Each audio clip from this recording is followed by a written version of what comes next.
Hello everyone, welcome to new classes.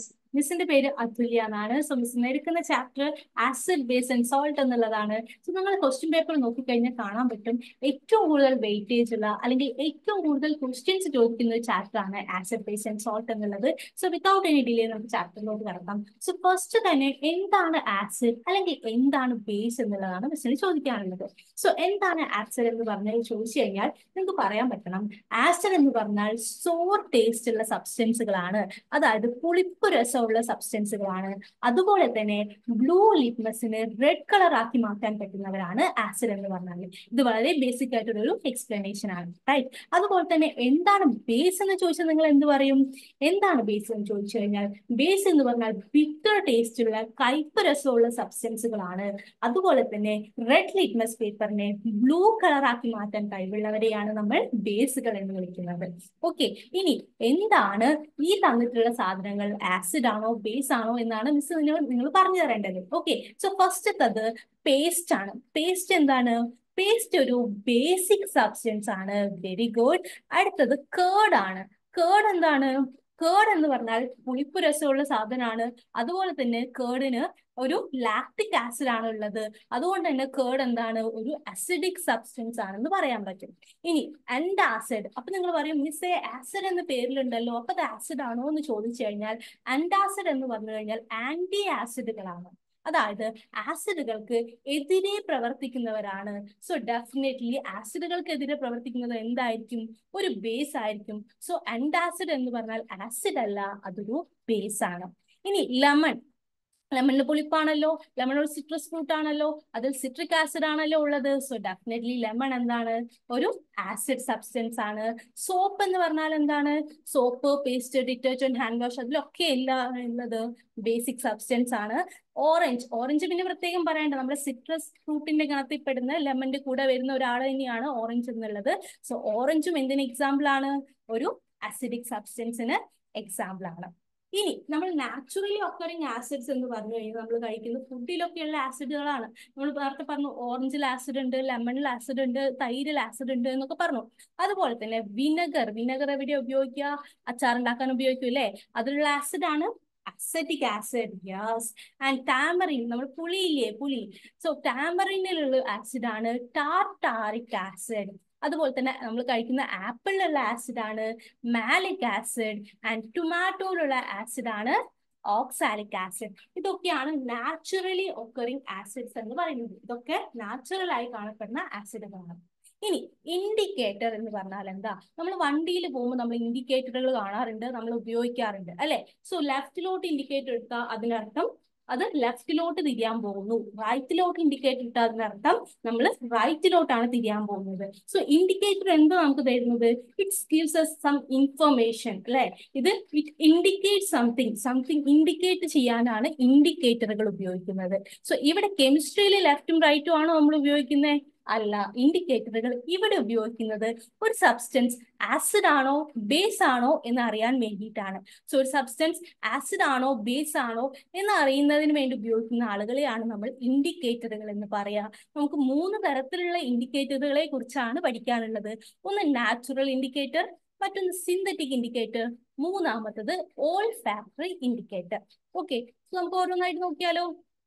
So എന്താണ് natural indicator? So natural indicator എന്ന് പറഞ്ഞാൽ പേര് തന്നെ ഉണ്ട്, നാച്ചുറലി ഒക്കറിംഗ് ആയിട്ടുള്ള ഇൻഡിക്കേറ്ററുകളാണ്. അതിന് എക്സാമ്പിൾ ആണ് ലിറ്റ്മസ് പേപ്പറുകൾ. നമ്മൾ നേരത്തെ ബ്ലൂ ലിറ്റ്മസ്, റെഡ് ലിറ്റ്മസ് എന്നൊക്കെ പറഞ്ഞല്ലോ. സോ അതെങ്ങനെ നാച്ചുറൽ ആവുന്നത് എന്ന് ചോദിച്ചു കഴിഞ്ഞാൽ അത് ഉണ്ടാക്കുന്നത് നാച്ചുറലി ഒക്കറിംഗ് ആയിട്ടുള്ള ലൈക്കൻ പ്ലാന്റിൽ നിന്നുമാണ്. അതുകൊണ്ടാണ് അത് നാച്ചുറൽ ഇൻഡിക്കേറ്റർ ആണെന്ന് പറയുന്നത്. സോ ഈ ലിറ്റ്മസ് എന്താ ചെയ്യുക? അത് ആസിഡിൽ ഒരു കളർ കാണിക്കും, ബേസിൽ വേറൊരു കളർ കാണിക്കും. സോ വിഷ്വൽ ഇൻഡിക്കേറ്റർ നമുക്ക് കണ്ണുകൊണ്ട് കണ്ടിട്ട് ഇൻഡിക്കേറ്റ് ചെയ്യുന്നതാണ് വിഷ്വൽ ഇൻഡിക്കേറ്റേഴ്സ്. അതിന് എക്സാമ്പിൾ ആണ്, നാച്ചുറൽ ഇൻഡിക്കേറ്ററിന് എക്സാമ്പിൾ ആണ് ലിറ്റ്മസ് എന്ന് പറയുന്നത്. സോ ഇനി ലിറ്റ്മസ് മാത്രമാണോ നാച്ചുറൽ ഇൻഡിക്കേറ്റർ എന്ന് ചോദിച്ചു കഴിഞ്ഞാൽ ഒരിക്കലും അല്ല. നമ്മൾ red cabbage leaves natural indicator ആണ്. ടേമറിക് ഒരു നാച്ചുറൽ ഇൻഡിക്കേറ്റർ ആണ്. അതുപോലെ തന്നെ ഹൈഡ്രാഞ്ചിയ ഫ്ലവർ, അതിന്റെ പെറ്റൽസ് എന്താണ്? ഒരു നാച്ചുറൽ ഇൻഡിക്കേറ്റർ ആണ്. ഇനി നിങ്ങൾ ശ്രദ്ധിച്ചിട്ടുണ്ടാവും, നിങ്ങൾ എവിടെയെങ്കിലും ഫംഗ്ഷനോ സ്കൂളിലോ എവിടെയെങ്കിലും പോയിരുമ്പോൾ വൈറ്റ് ഷർട്ടോ വൈറ്റ് ഡ്രസ്സോ ഒക്കെ ഇട്ടിട്ട് അതിൽ കറിയൊക്കെ ഒഴിച്ച് മഞ്ഞ കളറാക്കി കൊണ്ടുവരുമ്പോൾ അമ്മയുടെ അടുത്ത് ചീത്ത കേൾക്കരുതെന്ന് വിചാരിച്ച് സ്വന്തമായിട്ട് വാഷ് ചെയ്യാൻ ശ്രമിച്ചിട്ടുണ്ടോ? അങ്ങനെ ഉണ്ടെങ്കിൽ നിങ്ങൾക്ക് കാണാൻ പറ്റും. നിങ്ങൾ ആ മഞ്ഞളിലൊക്കെ സോപ്പ് തേച്ച് നന്നായി തേച്ച് ഉരയ്ക്കുന്ന സമയത്ത് കാണാൻ പറ്റും മഞ്ഞ പെട്ടെന്ന് ചുവപ്പായിട്ടുണ്ടാവും. അപ്പൊ നിങ്ങൾ വിചാരിക്കും, അയ്യോ ഇതിൽ മഞ്ഞ കറയായിരുന്നല്ലോ ഉണ്ടായി, പെട്ടെന്ന് ഇപ്പൊ ഇത് എങ്ങനെയാ ചുവപ്പായിട്ടുള്ളത് എന്ന് വിചാരിക്കും അല്ലെ? സോ ഇത് എങ്ങനെയാണെന്ന് ചോദിച്ചു കഴിഞ്ഞാൽ, ടേമറിക് അല്ലെങ്കിൽ മഞ്ഞൾ എന്ന് പറയുന്ന ഒരു നാച്ചുറൽ ഇൻഡിക്കേറ്റർ ആണെടാ. ന്യൂട്രൽ കളറിൽ അത് മഞ്ഞ കളറാണ് കാണിക്കുക, ആസിഡ് ആണെങ്കിൽ അത് മഞ്ഞ തന്നെയാണ് കാണിക്കുക. പക്ഷേ സോപ്പ്, നമ്മൾ സോപ്പ് തേക്കുന്ന സമയത്ത് സോപ്പ് ഒരു ബേസിക് സബ്സ്റ്റൻസ് ആണ് എന്ന് മിസ് നേരത്തെ പറഞ്ഞു അല്ലെ? സോ സോപ്പ് തേക്കുന്ന സമയത്ത് ആ ടേമറിക്കും ബേസുമായിട്ട് കോണ്ടാക്റ്റിൽ വരുമ്പോൾ അത് എന്തായിട്ട് മാറും? മഞ്ഞ ചുവന്ന കളറായിട്ട് മാറും. അതുകൊണ്ടാണ് സോപ്പ് തേക്കുമ്പോൾ മഞ്ഞളിന്റെ പാട് ചുവന്ന കളറിൽ കാണപ്പെടുന്നത്. ഓക്കെ, നിങ്ങൾ അത് വാഷ് ഔട്ട് ചെയ്യുന്ന സമയത്ത് അത് പോവുകയും ചെയ്യും. ശ്രദ്ധിച്ചിട്ടുണ്ടോ? ഇനി അടുത്ത പ്രാവശ്യം അമ്മ കാണാതെ കഴുകുന്ന സമയത്ത് ഒന്ന് ശ്രദ്ധിക്കാം. ഓക്കെ, ഇനി എന്താണ് നാച്ചുറൽ? നമ്മൾ പറഞ്ഞു കഴിഞ്ഞു, നാച്ചുറലി കാണപ്പെടുന്നതാണ് നാച്ചുറൽ ഇൻഡിക്കേറ്റർ. സിന്തറ്റിക്കോ? എളുപ്പമാണ് മിസ്സേ, വളരെ എളുപ്പമാണ്. സിന്തസൈസ് ചെയ്യുന്നതാണ്, ലബോറട്ടറിയിൽ സിന്തസൈസ് ചെയ്യുന്നതാണ് നമ്മൾ സിന്തറ്റിക് ഇൻഡിക്കേറ്റർ എന്ന് പറയാ അല്ലെ? അതിന് എക്സാമ്പിൾ നമുക്ക് രണ്ട് സിന്തറ്റിക് ഇൻഡിക്കേറ്ററുകളാണ് പഠിക്കാനുള്ളത്. ഒന്ന് മീഥൈൽ ഓറഞ്ച് ആൻഡ് ഒന്ന് ഫീനാഫ്തലീൻ. ഇനി മീഥൈൽ ഓറഞ്ച് ഡെഫിനറ്റ്ലി ഓറഞ്ച് കളറാണ്, ആണോ? അല്ല. മീഥൈൽ ഓറഞ്ച് എന്ന് പറഞ്ഞു കഴിഞ്ഞാൽ അസിഡിക്കില് അത് റെഡ് കളറും ബേസിക്കില് അത് യെല്ലോ കളറുമാണ് കാണിക്കുക. മീഥൈൽ ഓറഞ്ച് എന്ന പേര് കേട്ടിട്ട് ചാടി കയറി ഓറഞ്ച് എന്ന് എഴുതാൻ നിൽക്കരുത്. മീഥൈൽ ഓറഞ്ച് എന്താ കാണിക്കുക? ആസിഡില് റെഡ് കളറും ബേസില് യെല്ലോ കളറുമാണ് കാണിക്കുക. ആൻഡ് അടുത്തതാണ് ഫീനോഫ്തലീൻ. ഫീനോഫ്തലീൻ അത് ആസിഡില് എന്താ കാണിക്കുക? പ്രത്യേകിച്ച് കളറൊന്നുമില്ല, കളർലെസ് ആണ്. പക്ഷെ ബേസുമായി കോണ്ടാക്റ്റിൽ വരുന്ന സമയത്ത് ഫീനോഫ്തലീൻ കളർ മാറി പിങ്ക് കളറായിട്ട് മാറും. ഓക്കെ, ക്ലിയർ ആണല്ലോ? ഇതാണ് രണ്ട് സിന്തറ്റിക് ഇൻഡിക്കേറ്റേഴ്സ് എന്ന് പറയുന്നത്. ഓക്കെ, അടുത്തതാണ് ഓൾ ഫാക്ടറി ഇൻഡിക്കേറ്റർ. ഒന്ന് നാച്ചുറൽ, ഒന്ന് സിന്തറ്റിക്. എന്താണ് ഈ all factory? All factory indicator ബാക്കി രണ്ടും നമുക്ക് കണ്ണുകൊണ്ട് കാണാൻ പറ്റും. അതായത് കളർ വെച്ചിട്ടാണ് നമ്മൾ ഐഡന്റിഫൈ ചെയ്യുന്നത്. ഇവിടെ കളർ വെച്ചിട്ടല്ലടാ, ഇവിടെ നമ്മൾ സ്മെല്ല് നോക്കിയാണ് ഐഡന്റിഫൈ ചെയ്യുന്നത്. സ്മെല്ല് മാറുന്നുണ്ടോ, ആസിഡിലും ബേസിലും സ്മെല്ല് മാറുന്നുണ്ടോ, അതിനെയാണ് നമ്മൾ ഓൾ ഫാക്ടറി ഇൻഡിക്കേറ്റർ എന്ന് വിളിക്കുന്നത്. സോ ഓൾ ഫാക്ടറി ഇൻഡിക്കേറ്ററിന് ഒനിയൻ, നമ്മുടെ ഉള്ളി, സവോള, വാനില, അതുപോലെ തന്നെ ക്ലോവ് ഒക്കെയാണ് ഓൾ ഫാക്ടറി ഇൻഡിക്കേറ്ററിന്റെ എക്സാമ്പിൾ. ഓൾ ഫാക്ടറി ഇൻഡിക്കേറ്റേഴ്സ് ചെയ്യുന്നത് എന്താണെന്ന് വെച്ചാൽ ആസിഡിൽ അതിന്റെ സ്മെല്ല് റീറ്റൈൻ ചെയ്യും, അതേ സ്മെല്ല് തന്നെയായിരിക്കും. പക്ഷെ ബേസിൽ എത്തുമ്പോൾ ആ സ്മെല്ല് മാറുകയാണ് ചെയ്യുക. ഓക്കെ, ആ സ്മെല്ല് ഇല്ലാണ്ടാവുകയാണ് ചെയ്യുക. അപ്പൊ ഇത്രയും കാര്യങ്ങൾ നമ്മൾ പറഞ്ഞു കഴിഞ്ഞു. ആസിഡ് എന്താ, ബേസ് എന്താന്നൊക്കെ നമ്മൾ പറഞ്ഞു കഴിഞ്ഞു അല്ലെ? ഇൻഡിക്കേറ്റേഴ്സും ഏത് തരവും ഒക്കെ പറഞ്ഞു കഴിഞ്ഞു. ഇനി മിസ് പറയാൻ പോകുന്നത് ഈ ആസിഡും അല്ലെങ്കിൽ ബേസും എങ്ങനെയാണ് മെറ്റൽസുമായിട്ട് റിയാക്ട് ചെയ്യുന്നത് എന്നാണ്. അത് നമ്മളൊരു എക്സ്പെരിമെന്റൽ സെറ്റപ്പ് ഇവിടെ എടുത്തിട്ടുണ്ട്, നിങ്ങൾക്ക് കാണാൻ പറ്റുന്നുണ്ടായിരിക്കും. ആദ്യം തന്നെ നമ്മളൊരു മെറ്റൽ ആണ് എടുത്തിട്ടുള്ളത്. ഇവിടെ എടുത്തിട്ടുള്ള മെറ്റൽ സിങ്ക് ആണ്. സിങ്ക് ഗ്രാനുൾസ് എടുത്തു. അതിലോട്ട് ഡയല്യൂട്ട് സൾഫ്യൂറിക് ആസിഡ് ആണ് ഒഴിച്ചിട്ടുള്ളത്. സിങ്കും ഡയല്യൂട്ട് സൾഫ്യൂറിക് ആസിഡും കൂടെ റിയാക്ട് ചെയ്യുമ്പോൾ അവിടെ കുറച്ച് ഗ്യാസ് ഫോം ചെയ്യുന്നത് നിങ്ങൾക്ക് ഇവിടെ കാണാം. കുഞ്ഞു ബബിൾ ബബിൾ വരുന്നുണ്ടല്ലോ, അതൊരു ഗ്യാസ് ഫോം ചെയ്യുന്നതിന്റെ ലക്ഷണമാണ്. ഇനി ആ ഗ്യാസിനെ നമ്മൾ ഏതിലൂടെയാണ് കടത്തിവിടുന്നത്? നമ്മളിവിടെ സോപ്പ് സൊല്യൂഷൻ എടുത്തിട്ടുണ്ട്. ആ സോപ്പ് സൊല്യൂഷനിലൂടെയാണ് നമ്മൾ കടത്തിവിടുന്നത്. ആ സോപ്പ് സൊല്യൂഷനിലൂടെ കടത്തിവിട്ട് അതിന്റെ വായ് ഭാഗത്ത് നമ്മൾ ഒരു ബേണിംഗ് മാച്ച് സ്റ്റിക്കോ അല്ലെങ്കിൽ ഒരു ബേണിംഗ് കാൻഡിലോ കാണിക്കുമ്പോൾ ഒരു പോപ്പ് സൗണ്ട് ഉണ്ടാവുകയാണെങ്കിൽ, പോപ്പ് സൗണ്ട് എന്ന് പറഞ്ഞാൽ എന്താ എന്ന് പറയുന്ന ഒരു സൗണ്ട് ഇല്ലേ, കേൾക്കുന്നുണ്ടോ? എന്ന് പറയുന്ന ഒരു സൗണ്ട്, അതാണ് പോപ്പ് സൗണ്ട്. ഓക്കെ, സോ ഇനി ഒരു സൗണ്ട് കേൾക്കുകയാണെങ്കിൽ അതിനർത്ഥം ഇവിടെ ഉണ്ടായിട്ടുള്ള ഈ ഒരു ഗ്യാസ് ഇല്ലടാ, അത് നമ്മുടെ ഹൈഡ്രോജൻ ഗ്യാസ് ആണ് എന്നതാണ് അതിനർത്ഥം. സോ ഇവിടെ നോക്കിക്കേ, ഇവിടെ ഈ ഒരു സിങ്ക് മെറ്റലും ഒരു ആസിഡും, അതായത് ഡയല്യൂട്ട് സൾഫ്യൂറിക് ആസിഡും കൂടെ റിയാക്ട് ചെയ്യുന്ന സമയത്ത് ഇവിടെ ഹൈഡ്രോജൻ ഗ്യാസ് ഉണ്ടായിട്ടുണ്ട്.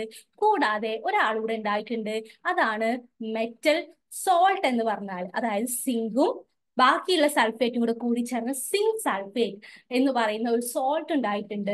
സോ നമുക്ക് ചുരുക്കി പറയാം, ഒരു ആസിഡും ഒരു മെറ്റലും റിയാക്ട് ചെയ്ത് കഴിഞ്ഞാൽ ഉണ്ടാവുന്നത് സോൾട്ടും ഹൈഡ്രോജൻ ഗ്യാസുമാണ്. I'm repeating once again. when we react an acid with a metal, we get salt plus hydrogen gas. Okay, so നോക്കിക്കേ, ആസിഡും മെറ്റലും റിയാക്ട് ചെയ്ത് കഴിഞ്ഞാൽ നമുക്ക് സോൾട്ട് ഉണ്ടാവും പ്ലസ് ഹൈഡ്രോജൻ ഗ്യാസ് ഉണ്ടാവും. സിമിലർലി ആണ് ബേസ് റിയാക്ട് ചെയ്ത് കഴിഞ്ഞാൽ, ബേസ് ഒരു മെറ്റലായിട്ട് റിയാക്ട് ചെയ്ത് കഴിഞ്ഞാലും ഇതേപോലെ തന്നെ സോൾട്ടും ഹൈഡ്രോജൻ ഗ്യാസും ആണ് ഉണ്ടാവുക. ഒരു എക്സാമ്പിൾ ഇവിടെ കൊടുത്തിട്ടുണ്ട്. സോഡിയം ഹൈഡ്രോക്സൈഡും സിങ്കും കൂടെ റിയാക്ട് ചെയ്ത് കഴിഞ്ഞാൽ ഹൈഡ്രോജൻ ഗ്യാസ് ഉണ്ടാവുന്നു, പ്ലസ് സോഡിയം സിങ്കേറ്റ് Na2ZnO2 എന്ന് പറയുന്ന ഒരു സോൾട്ടും ഉണ്ടാകുന്നുണ്ട്. അടുത്തത് മെറ്റലും ആസിഡിന്റെ കാര്യം നമ്മൾ പറഞ്ഞു കഴിഞ്ഞു. ഇനി മെറ്റൽ കാർബണേറ്റോ അല്ലെങ്കിൽ മെറ്റൽ ബൈകാർബണേറ്റ് ആണെങ്കിൽ എങ്ങനെയാ ഉണ്ടാവുക? അപ്പോഴും ഹൈഡ്രോജൻ ഗ്യാസ് ആണോ ഉണ്ടാവുക? ആണോ? നമുക്ക് നോക്കാം. ഓക്കെ, സോ നമ്മൾ ഇവിടെ എടുത്തിട്ടുണ്ട് മെറ്റൽ കാർബണേറ്റ് എടുത്തിട്ടുണ്ട്, സോഡിയം കാർബണേറ്റ്. സോഡിയം ഒരു മെറ്റൽ ആണല്ലോ, മെറ്റൽ കാർബണേറ്റ് എടുത്തിട്ടുണ്ട്. അതിലോട്ട് നമ്മൾ ഡയലൂട്ട് ഹൈഡ്രോക്ലോറിക് ആസിഡിനെ ഒഴിക്കുന്നുണ്ട്. സോ ഇവർ രണ്ടുപേരും റിയാക്ട് ചെയ്യുമ്പോൾ ഓഫ്കോഴ്സ് നേരത്തെ ഉണ്ടായ പോലെ തന്നെ ബബിൾസ് ഫോം ചെയ്യും, ഗ്യാസ് ഫോം ചെയ്യും. ആ ഗ്യാസിനെ നമ്മൾ ഇങ്ങനെ ഏതിലൂടെയാ കടത്തിവിടുന്നത്? കാൽഷ്യം ഹൈഡ്രോക്സൈഡ് സൊല്യൂഷനിലൂടെ കടത്തിവിടുമ്പോൾ ഈ കാൽഷ്യം ഹൈഡ്രോക്സൈഡ് സൊല്യൂഷൻ പ്രത്യേകിച്ച് കളറൊന്നുമില്ല, പക്ഷേ ഈ ഗ്യാസ് ഇതിലൂടെ പാസ് ചെയ്യുന്ന സമയത്ത് അത് മിൽക്കി വൈറ്റ് കളർ ആവും. അതായത് പാൽ നിറമാവുകയാണെങ്കിൽ അതിനർത്ഥം അവിടെ ഉണ്ടായിട്ടുള്ള ഗ്യാസ് ഹൈഡ്രജൻ ആണോ? അല്ല, അവിടെ ഉണ്ടായിട്ടുള്ള gas carbon dioxide gas ആണ്. ഏതാണ്? അവിടെ ഉണ്ടായിട്ടുള്ള gas carbon dioxide gas ആണ് എന്നതാണ്. സോ ഇവിടെ നോക്കിക്കേ, ഒരു മെറ്റൽ കാർബണേറ്റും ആസിഡും റിയാക്ട് ചെയ്ത് കഴിഞ്ഞാൽ അവിടെ എന്തൊക്കെയാ ഉണ്ടാവുക? കാർബൺ ഡൈ ഓക്സൈഡ് ഗ്യാസ് ഉണ്ടാവും, സോൾട്ട് ഉണ്ടാവും, പ്ലസ് ഒരാളും കൂടെ ഉണ്ടാവുന്നുണ്ട്, അതാണ് വാട്ടർ. സോ നോക്കിക്കേ, sodium carbonate plus 2HCl gives NaCl, ഒരു സോൾട്ട് ആണ്, വാട്ടർ ഉണ്ടാവുന്നുണ്ട്, പ്ലസ് കാർബൺ ഡൈ ഓക്സൈഡ് ഉണ്ടാവുന്നുണ്ട്. സിമിലർലി ആണ് മെറ്റൽ ബൈകാർബണേറ്റ് റിയാക്ട് ചെയ്ത് കഴിഞ്ഞാലും സോൾട്ടും വാട്ടറും കാർബൺ ഡൈ ഓക്സൈഡും തന്നെയാണ് ഉണ്ടാവുന്നത്. ഇനി ഇവിടെ നമ്മൾ ഉണ്ടാവുന്ന ഈ white colour, white milky substance ഉണ്ടാവുന്നത് പറഞ്ഞല്ലോ, അത് എങ്ങനെയാ ഉണ്ടാവുന്നത്? ഈ കാൽഷ്യം ഹൈഡ്രോക്സൈഡിലൂടെ കാർബൺ ഡൈ ഓക്സൈഡ് പാസ് ചെയ്യുന്ന സമയത്ത് അവിടെ കാൽഷ്യം കാർബണേറ്റ് ഫോം ചെയ്യുന്നുണ്ട്. ആക്ച്വലി കാൽഷ്യം കാർബണേറ്റിന്റെ കളറാണ് മിൽക്കി വൈറ്റ്. അതാണ് നമ്മളിവിടെ മിൽക്കി വൈറ്റ് സബ്സ്റ്റൻസ് ആയിട്ട് കാണപ്പെടുന്നത്. ഓക്കെ, ഇനി ഈ കാൽഷ്യം കാർബണേറ്റിലൂടെ നമ്മൾ എക്സസ് ആയിട്ടുള്ള കാർബൺ ഡൈ ഓക്സൈഡ് പാസ് ചെയ്ത് കഴിഞ്ഞാലോ അത് കാൽഷ്യം ഹൈഡ്രോജൻ കാർബണേറ്റ് ആയിട്ട് മാറും. ഓക്കെ, സോ നമുക്ക് ജനറലി എന്ത് പറയാൻ പറ്റും? ഒരു മെറ്റൽ കാർബണേറ്റോ അല്ലെങ്കിൽ ഒരു മെറ്റൽ ബൈകാർബണേറ്റോ ആസിഡുമായി റിയാക്ട് ചെയ്ത് കഴിഞ്ഞാൽ അവിടെ ഉണ്ടാകുന്നത് ഒരു സോൾട്ട് ഉണ്ടാവും, ഒരു വാട്ടർ മോളിക്യൂൾ ഉണ്ടാവും, പ്ലസ് കാർബൺ ഡൈ ഓക്സൈഡും ഉണ്ടാവും. ഒരു വാട്ടർ മോളിക്യൂൾ അല്ല, അത് ഇക്വേഷൻ ബാലൻസ് ചെയ്യുന്നതിനനുസരിച്ച് വാട്ടർ മോളിക്യൂളിന്റെ എണ്ണം മാറിക്കൊണ്ടിരിക്കും. ഇനി നമ്മൾ കുറച്ച് ക്വസ്റ്റ്യൻസ് ഡിസ്കസ് ചെയ്താലോ? സോ കുറച്ച് ക്വസ്റ്റ്യൻസ് എന്ന് പറഞ്ഞു കഴിഞ്ഞാൽ നമ്മുടെ വീട്ടിൽ എല്ലാവരുടെ വീട്ടിലും തൈര് ഉണ്ട്, പക്ഷെ തൈര് ഒരിക്കലും നമ്മൾ ബ്രാസിന്റെയോ അതുപോലെ തന്നെ കോപ്പറിന്റെയോ പാത്രത്തിലൊന്നും നമ്മൾ സൂക്ഷിച്ചു വെക്കാറില്ല, അല്ലെ? വൈ? എന്തുകൊണ്ടാണ് ചോദിച്ചു കഴിഞ്ഞാൽ നമുക്ക് ഉത്തരം പറയാൻ പറ്റണം. എന്താണ്? തൈരില് ആസിഡ് സബ്സ്റ്റൻസ് ആണുള്ളത്, വിച്ച് മീൻസ് തൈരിലുള്ള ആസിഡ് ആണ് ലാക്ടിക് ആസിഡ് എന്ന് പറഞ്ഞു കഴിഞ്ഞാല്. സോ ആ ലാക്ടിക് ആസിഡ് നമ്മൾ ഈ ബ്രാസും കോപ്പറും ഒക്കെ ആയിട്ട്, അത് മെറ്റൽസ് ആണല്ലോ, അവരുമായിട്ട് ബ്രാസ് ഒരു അലോയ് ആണ്, പക്ഷെ സ്റ്റിൽ അതിൽ മെറ്റൽ ഉണ്ട്. സോ അവരുമായിട്ട് റിയാക്ട് ചെയ്തിട്ട് പോയിസണസ് സബ്സ്റ്റൻസ് ആയിട്ട് മാറും. സോ അങ്ങനെയാണ് നമുക്ക് എന്ത് പറയാൻ പറ്റുക? അത് പോയിസണസ് സബ്സ്റ്റൻസ് ആവുന്നതുകൊണ്ടാണ് നമ്മൾ തൈരിനെ അതിലൊന്നും സൂക്ഷിക്കാത്തത്. ഓക്കെ, ഇനി സെക്കൻഡ് ക്വസ്റ്റ്യൻ നോക്കിക്കേ. Which gas is usually liberated when an acid react with a metal? ഒരു ആസിഡും മെറ്റലും റിയാക്ട് ചെയ്യുമ്പോൾ ഏത് ഗ്യാസ് ആണ് ഉണ്ടാവുന്നത്?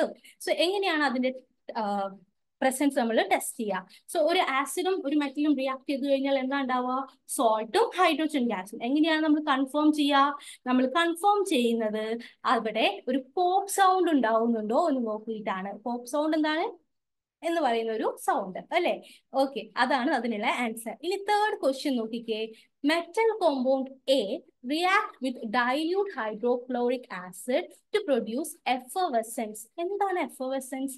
എഫർവെസൻസ് എന്ന് പറഞ്ഞാൽ കുഞ്ഞു കുഞ്ഞു കുമിളകൾ ഇങ്ങനെ വരിക, അതിനെയാണ് എഫർവെസൻസ് എന്ന് പറയാം.